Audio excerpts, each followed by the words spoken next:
Assalamualaikum warahmatullahi wabarakatuh. Alhamdulillahi wassalatu wassalamu ala rasulillahi wa ala alihi wa sahbihi wa man wala. Ashhadu an la ilaha illallah wahdahu la syarikalah wa ashhadu anna Muhammadan abduhu wa rasuluh la nabiyya wa la rasula ba'da. Qala ta'ala fi kitabihil aziz ya ayyuhalladzina amanu taqullaha haqqa tuqatih wa la tamutunna illa wa antum muslimun. Wa qala alaihi salatu wassalam ballighu anni walau ayah wa hadithu an bani Israil wala haraj wa man kadzaba alayya muta'ammidan falyatabawwa maq'adahu minan nar. Amma ba'du, teman-teman sekalian yang dimuliakan oleh Allah. Pada kesempatan video kali ini kita akan melanjutkan kajian kitab Safahat min Sabril Ulama yang akan kita bahas pada kesempatan kali ini biografi daripada Al-Imam Malik rahimahullahu taala. Beliau dari kalangan atba'at tabi'in, imamnya Darul Hijrah, kota Madinah, seorang alim yang sangat amat memuliakan hadis-hadis Nabi Muhammad SAW sehingga dalam meriwayatkannya beliau begitu berhati-hati. Beliau juga seorang mufti yang tidak sembarangan dalam berfatwa meskipun beliau amat sangat layak untuk berfatwa. Beliau adalah tokoh sentral dari salah satu madhab mu'tabar yang 4, yaitu madhab Maliki. Penulis sekaligus penulis salah satu kitab sahih dalam bidang hadis, yaitu Al-Muwatta. Al-Imam Syafi'i mengungkapkan kekagumannya pada beliau.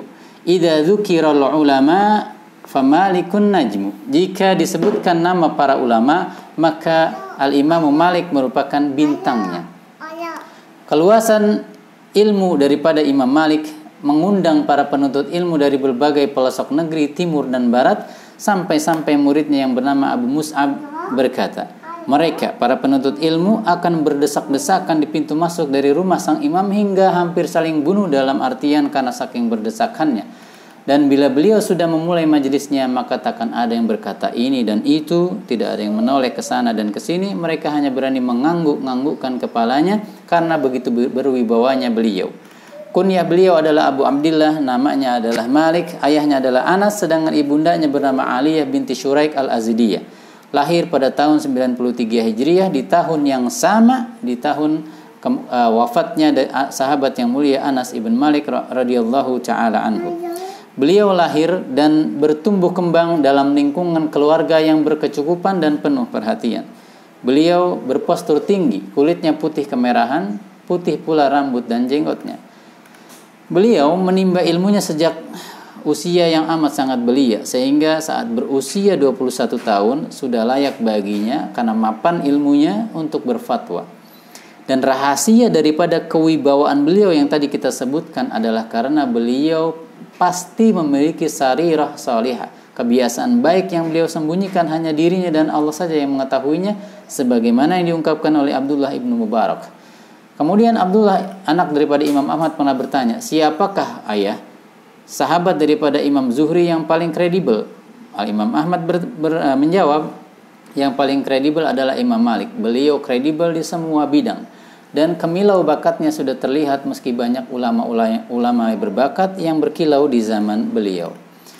Beliau berteman dengan kalangan sahabat seperti Zaid ibn Thabit, ibunda Aisyah, Ibnu Umar, sedangkan dari kalangan senior tabi'in ada Sa'id ibn Musayyib, Az-Zuhri, kemudian Ubaidillah ibn Umar dan lainnya, sebagaimana diungkapkan oleh Al-Imam Adz-Dzahabi dalam Siyar A'lamun Nubala. Beliau juga mengatakan, Al-Imam Adz-Dzahabi, tidak ada di kota Madinah setelah masa tabi'in yang menyamai keilmuan Imam Malik, khususnya dalam bidang fikih dan hadis. Al-Imam Abdurrahman ibn Mahdi mengatakan, para imam bagi umat di zaman mereka ada 4, Sufyan ats-Tsauri, Malik, kemudian Al-Auza'i dan juga Hamad ibn Zaid. Kemudian bagaimana beliau memuliakan hadis Nabi Muhammad SAW, itu digambarkan oleh Ibnu Abi Uwais bahwa beliau pasti akan berwudu, atau menurut Ma'in ibn Isa bahkan mandi dan menyalakan bukhur serta memakai minyak wangi, sedangkan menurut Qutaibah beliau pasti akan pakai celak dan pakaian terbaiknya saat akan membacakan sebuah hadis. Barulah kemudian beliau duduk dalam keadaan tenang dan berwibawa. Sehingga ada di antara murid yang bertanya, kenapa selalu berwudu wahai imam? Beliau menjawab, aku sangat memuliakan hadis Nabi dan tidak ingin menyampaikannya dalam keadaan berhadas. Beliau juga bahkan enggan, tidak mau untuk menjawab sebuah pertanyaan mengenai hadis jika pertanyaan itu dilontarkan saat beliau sedang berdiri atau saat sedang berjalan cepat. Karena apa? Agar sang penanya dan dirinya fokus dalam menyampaikan sehingga tidak ada kesalahan serta mengagungkan Nabi Muhammad SAW. Al-Imam Syafi'i berkata, "Ma ba'da kitabillahi ta'ala kitabun aktsaru shawaban min Muwatta." Tidak ada satu kitab pun setelah Al-Qur'an yang lebih sahih daripada Imam Malik rahimahullahu ta'ala. Daripada kitabnya Imam Malik itu Muwatta rahimahullahu ta'ala. Suatu hari beliau didatangi oleh Al-Mahdi, anak daripada Abu Ja'far Al-Mansur di kota Madinah. Kemudian Al-Mahdi membawa besertanya kedua anaknya Musa dan Harun. Lalu ia berkata kepada Imam Malik, kepada kedua anaknya, "Wahai anak-anakku, ambillah dari beliau ilmu hadis." Namun apa yang mereka lakukan adalah mereka memanggil Imam Malik ke istana mereka, bukan mendatanginya, sehingga Imam Malik enggan untuk mendatangi mereka ke istananya. Dilaporkanlah kepada Al-Mahdi, namun beliau menjawab, "Aku enggan untuk mendatangi mereka karena ilmu itu harus didatangi." Apalagi hadis Nabi Muhammad SAW, bukan kita menghadirkan gurunya, tapi kita yang hadir ke majelis guru tersebut. Dikisahkan juga bahwa Imam Malik pernah ditanya mengapa beliau tidak mengambil riwayat hadis dari Amr ibn Dinar. Beliau menjawab, "Karena aku pernah melihat Amr ibn Dinar menyampaikan hadis dalam keadaan berdiri, sedangkan aku tidak mau melakukan hal tersebut." Kredibilitas beliau dalam periwayatan pun tentunya tak diragukan lagi. Al-Imam Syafi'i mengatakan bahwa Muhammad ibn Al-Hasan pernah tinggal bersama Al-Imam Malik selama 3 tahun. Dan ketika sudah mapan ilmu hadisnya, beliau menyampaikan di majelis-majelisnya hadis daripada Imam Malik, dan sangat penuh sesak majelisnya ketika hadis tersebut diriwayatkan dari Imam Malik. Berbeda saat hadis yang ia sampaikan bukan daripada Imam Malik rahimahullahu ta'ala. Kemudian kehati-hatian beliau dalam berfatwa. Beliau berkata, perisai bagi seorang alim adalah ucapan la adri, saya tidak tahu. Kenapa?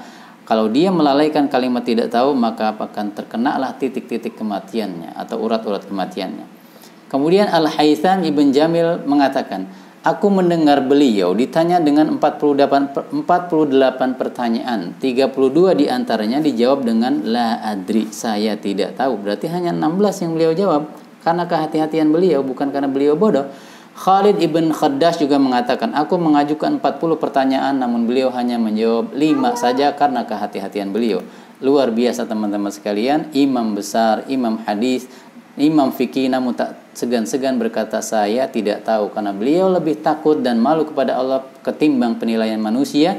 Demikian sesi bincang-bincang kita tentang Al-Imam Malik. Insya Allah kita lanjutkan di part kedua. Assalamualaikum warahmatullahi wabarakatuh.